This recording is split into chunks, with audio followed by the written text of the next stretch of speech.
Lecture audio du conte Lise la Maigre de Jacob et Wilhelm Grimm par Valérie Alain.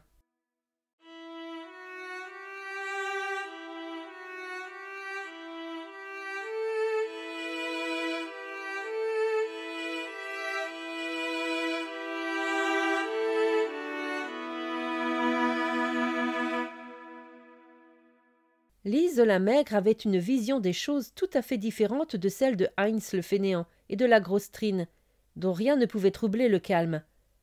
Lise se tuait au travail du matin jusqu'au soir, et elle chargeait son mari, le grand Lenz, de tant de travail qu'il avait plus lourd à porter qu'un âne chargé de 3 sacs. Mais tout cela était vain. Il n'avait rien et ne parvenait à rien. Un soir que Lise était allongée dans son lit, épuisée au point de ne plus pouvoir bouger le petit doigt, ses pensées l'empêchaient de trouver le sommeil. Elle donna un coup de coude dans les côtes de son mari et lui dit « Lenz, je viens d'avoir une idée, écoute un peu. Si je trouvais un florin et qu'on m'en offrait un autre, j'en emprunterais un de plus et toi tu m'en donnerais un aussi.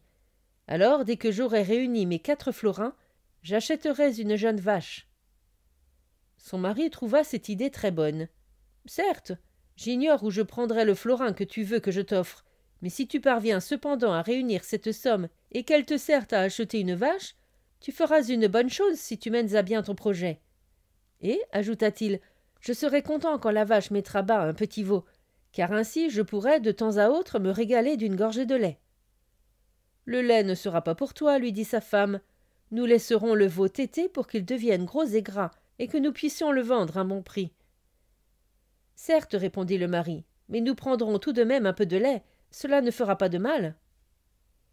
Qui t'a appris à t'occuper des vaches? Répliqua sa femme.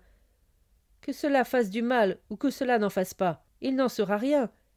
Et quand bien même tu te mettrais debout sur ta tête, tu n'auras pas une goutte de lait. C'est ça, grand Lenz que tu es, parce qu'il est impossible de satisfaire ton appétit. Tu voudrais manger ce que je gagne à la sueur de mon front. Femme, dit le mari, tais-toi, ou je te colle une gifle. Comment? S'écria-t-elle.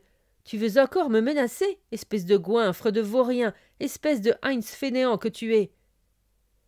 Elle s'apprêtait à l'empoigner par les cheveux, mais le grand Lenz se redressa, attrapa d'une main les bras décharnés de Lise la Maigre, et de l'autre lui enfonça la tête dans l'oreiller, la laissant pester, et il la maintint de cette façon jusqu'à ce qu'elle se fût endormie d'épuisement.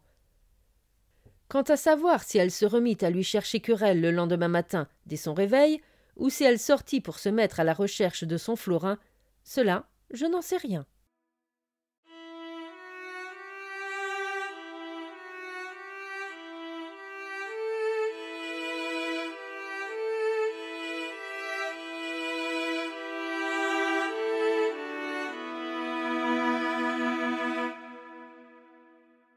Fin de la lecture du conte Lise la Maigre.